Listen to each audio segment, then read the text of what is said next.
peut dire que la voix humaine, c'est la voix au secours. Qu'est-ce qu'il y a de plus terrible dans la vie humaine, que d'apprendre qu'on n'est plus aimé? C'est sans doute ce qu'il y a de pire au monde. Je pense que cette œuvre-là, on ne peut pas l'aborder si on n'a pas soi-même quelques cicatrices. C'est vraiment une œuvre de maturité. Il faut avoir, oui, connu la rupture amoureuse pour pouvoir en explorer toutes les douleurs, les espoirs, l'attente.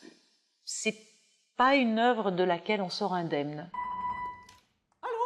C'est une œuvre, c'est un ovni en fait. C'est une œuvre atypique parce qu'elle est extrêmement osée par son thème. On a une femme qui parle à un inconnu, à quelqu'un qu'on ne voit pas, de toute la pièce de Cocteau.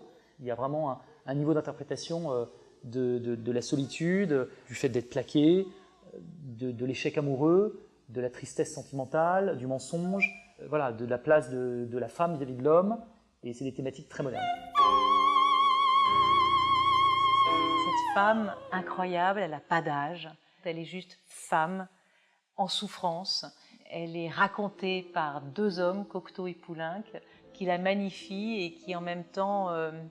mais elle est aussi monstrueuse que l'œuvre en fait. C'est Poulenc lui-même qui disait que cette œuvre était monstrueuse.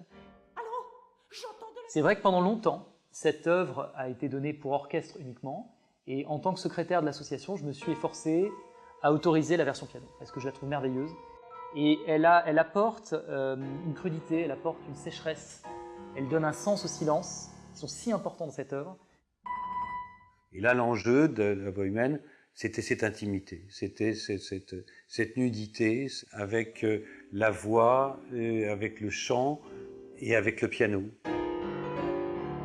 Et le piano permet de rentrer dans une intimité différente, dans une théâtralité plus grande, permet aussi une interaction entre la chanteuse et le pianiste, des respirations, des points d'orgue. Enfin, on a une liberté d'expression absolument magnifique. La duplicité, la connivence entre le piano et Caroline Casadesus sont très bien retranscrits par François Manceau dans sa captation. Et tous les mouvements sont ponctués par l'image et la musique. Et c'est pour ça que je voulais qu'il y ait 11 caméras ou l'équivalent de 11 caméras. Dans un temps très court, essayer de donner la quintessence du moment, à la fois de jeu, de musique et puis de réalisation. La voix humaine, c'est nous, pour la plupart d'entre nous, en face de l'amour, en face de l'affect, en face de ce qui est peut-être le plus précieux, aimer et être aimé.